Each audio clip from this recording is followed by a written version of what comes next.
Mr. President, are you enjoying the Scottish hospitality? Are you running away from the Epstein crisis?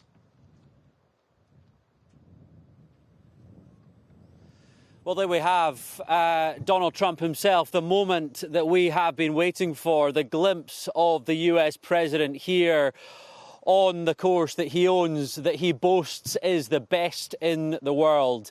Not in the mood for answering any questions there around hospitality or the crisis engulfing the White House at the moment. But here we were anticipating him out for this moment of leisure, for this moment of pleasure for the president on the golf course here, and that is the moment that we have been waiting for. And clearly, look at that. The massive security entourage, the Secret Service, the army that have been sweeping this course, the Navy involved as well. The snipers are on standby, covering all the angles. The security wall of police officers, uniformed police officers, ensuring no intruders get on that course, given some security issues at this resort in the past few months. And Donald Trump himself has been here for just over 12 hours, landing on Air Force One at Prestwick Airport.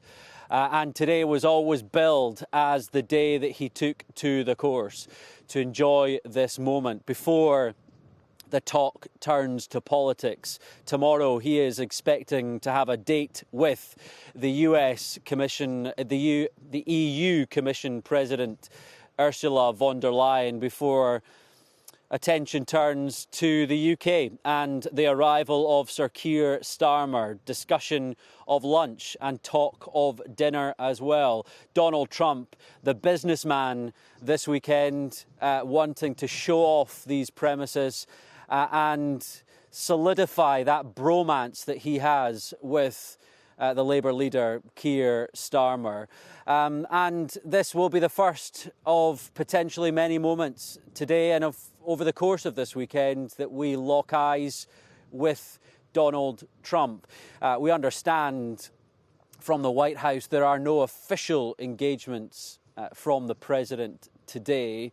And this is his moment to switch off, to step away from the feeding frenzy that is the Jeffrey Epstein crisis, the Ghislaine Maxwell questions that has encircled his team at the White House over the past few weeks and months, escalating in those moments as he stepped aboard Air Force One and headed to Scotland, hoping that this would potentially be a moment to take himself away from that. Will it follow him here to the golf course? Well, certainly when I attempted to pose that question there, clearly he is not going to answer. He's not going to take me up on that. I can see and hear a drone swirling overhead as well. There is a no-fly zone here, but that will be the security detail forensically looking at every inch of this course.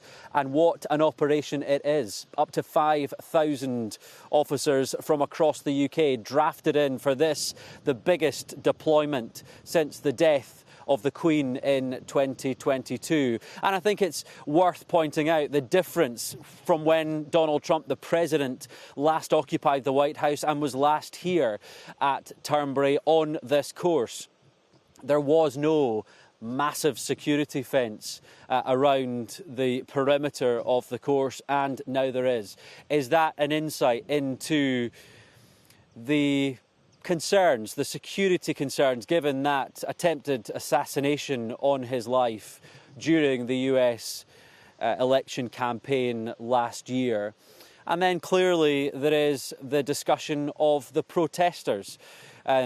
When Donald Trump was last on this course playing, the soundtrack in the background was the screaming from the protesters, making their voices heard. Well, I can tell you right now, certainly from where I am standing, which is as close to the course as you get, there is not a single protester in sight. All there is a sea of police officers and the international media gathered on the grassy bank looking to get that long shot of the president and his motorcade that is essentially those golf buggies on the golf course here. So look, this will be a day of him relaxing, hoping that the weather stays the way it is and the rain clears off. But that was certainly our first glimpse of Donald Trump on Scottish soil, enjoying that moment today, albeit after the motorcade swept into this tiny Ayrshire village on the coast. Approximately 200 people live here, and what a sight it is to see. Security from the Secret Service and counter-terror police as well continue to be on standby, but we have now lost sight of the president as he continues this journey across the course that he calls the best in the world.